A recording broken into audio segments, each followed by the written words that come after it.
might not think much about tires. They're just those round, rubber things that sometimes cost a lot of money, and it sucks when they go flat.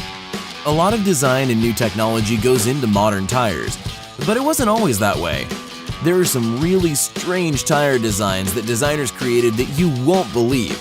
You'll probably think that one or two of them are ridiculous. Now check out these most insane tires.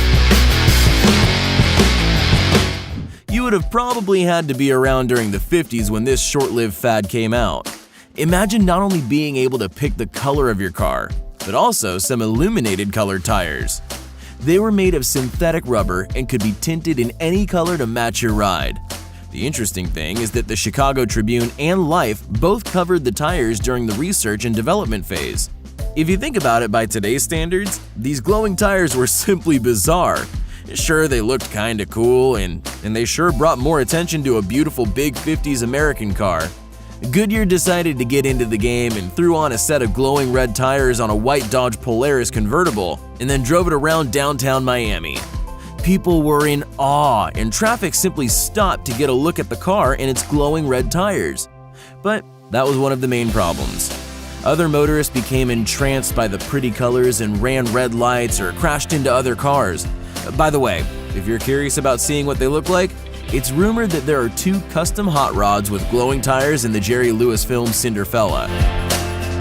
As we were saying, cars in the 50s were a little on the large side, and parking problems are no new thing in the USA. Put a bunch of these big cars on the side of the street, and it's limited parking spaces, and you had to be a genius at parking or just forget about it. However, in the 50s, someone came up with the idea of adding a retractable fifth wheel to aid in parking your big car in a spot where other big cars made it nearly impossible. Or you might have even been boxed in and unable to get your car out, which could be a real problem if you were on your way to work. But just turn the knob under the dashboard and a fifth wheel pops out behind the rear axle, and it lifts the 2 rear drive tires off the ground, allowing the car's rear end to swing in either direction, so that it's clear and the car can simply drive off. Turning the car around to park in a driveway is a big chore, but with this wheel installed, the whole rear of the car can swing in a complete circle, so the car can be backed into the driveway. It was a nifty invention, and some wonder why it's not in use today. What do you think? Perhaps in a stunt to prove that a Lexus can still give a good ride even if the tires weren't very good. But how about tires that are made of ice? Lexus chose to pair up with some ice sculpting experts from Hamilton Ice Sculptors in the UK, who hand-sculpted 4 perfectly finished tires, which were made from optically perfect and crystal clear ice. The car itself had its craftsmanship tested, and it was exposed to a 5-day deep freeze at -30 degrees Celsius that left it in a thick layer of ice. The tires took 3 months to create from start to finish and had 2 main challenges.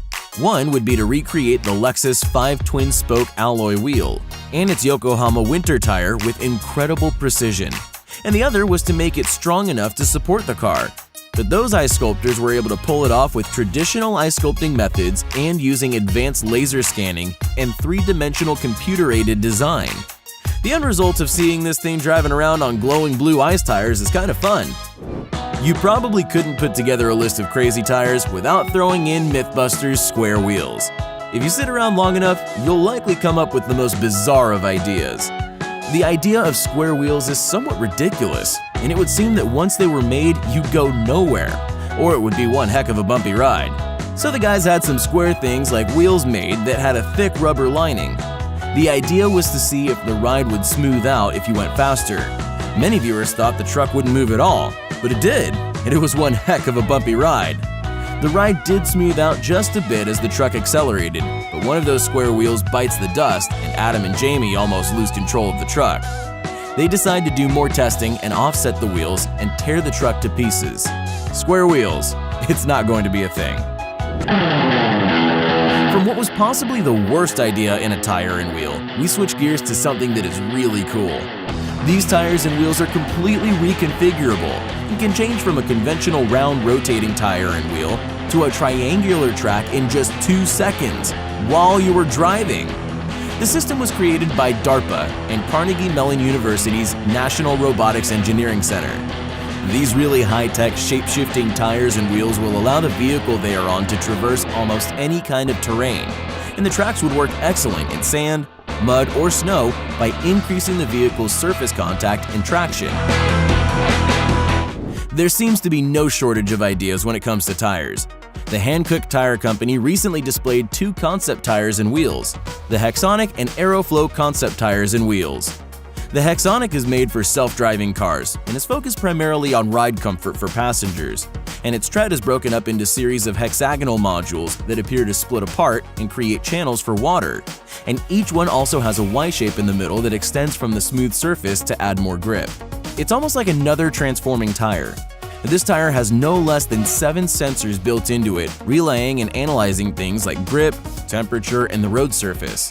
The Aeroflow is a motorsports tire that has a wide body and a fat, slick tread, which can separate in the middle to become much wider. It exposes a turbine impeller in the middle, which when sucking in oncoming air, creates additional downforce if necessary. It's some high-tech stuff you'd see in some futuristic sci-fi film. If you can find a way to advertise something in a truly unique way that will get a consumer's attention, then you're onto something that can make you some big bucks. Carl and Art were relaxing and having a beer on the bank of the Thames when they noticed there was a ton of people biking in the city. This gave them the idea that bikes could be a really efficient advertising vehicle after calculating that there were 400,000 trips made per week by cyclists. But no one wants to put signs on their bikes or pull something silly, and they needed a cool idea, and that was the Kinomobile. The 3D display unit looks like a propeller and has a combination of chips, magnets, and LEDs. When the blades rotate with the wheel, they create the illusion of content hovering in the air, kind of like a 3D hologram. It took 1.5 years to develop and assemble the first working prototype. What it does is allow companies to take advantage of an affordable holographic effect for advertising. It's cool stuff, but the real question is, would you put this thing on your bike and advertise? You could make some good money doing it, and it will definitely get you some attention. Imagine having a tire that can turn and move in all directions besides just being a rubber cushion for your ride. That is what the Liddiard wheels do. The tires are rolls of rubber that ride on motorized spin rollers that can roll the rubber tube tire inside out or vice versa, which allows the car to be moved in almost any direction, and completely sideways if you choose. It's a really neat idea, but the argument is how long the tires would last, and if the stretching of the rubber would allow for an even and smooth ride. It is definitely a really wild thing to watch in action. On the lighter side of things, we found an interesting video of some do-it-yourself super spiked moto tires for ice racing. But no matter how simple this method is, it's hard to imagine being bent over the tire for such a long time. The method uses a big bag of metal screws and a cordless screwdriver and a ton of patience. The screws are inserted all the way around the inside of the tire, and each tire took 5,000 screws for a total of 10,000 screws. That's a lot of work. However, some guys said this would structurally ruin the tire, or it could have a chance of rupturing and sending screws and chunks of rubber flying, while others say it would work. Let us know what you think. In the military, it's a big thing if you're in a combat vehicle, and suddenly your vehicle has been rendered disabled by a flat tire. But not if your vehicle is equipped with these tires that have a hollow honeycomb design, which gives it the strength and same characteristics as a conventional tire pressurized with air. The 37-inch honeycomb airless tire is also bullet and bomb-proof, and the polymetric web inside is so cool looking that if you're sporting some of these, that you don't want or need any hubcaps. That same web can withstand an IED attack and make a 50-mile-per-hour pursuit or getaway. Well, it's probably been a long time coming, and Goodyear is always one of those companies to jump on an idea or concept in case it becomes the next big thing. It seems that the company has come up with the idea of a tire that is shaped like a sphere. Of course, this shape would mean ultimate maneuverability, as you can move your car in almost any direction. The Goodyear Eagle 360 would likely show up first on supercars and would allow any vehicle to move in and out of almost any tight situation. It would seem that the tire would have less of a contact patch, when in fact it would have a larger area due to a layer of foam under the tread. They would reduce sliding, and the round shape would allow fluid lateral movement. We hope you enjoyed the video. Let us know which one of these you thought was the coolest. If you liked the video, then don't forget to subscribe and turn on notifications so you'll be the first to know when a new video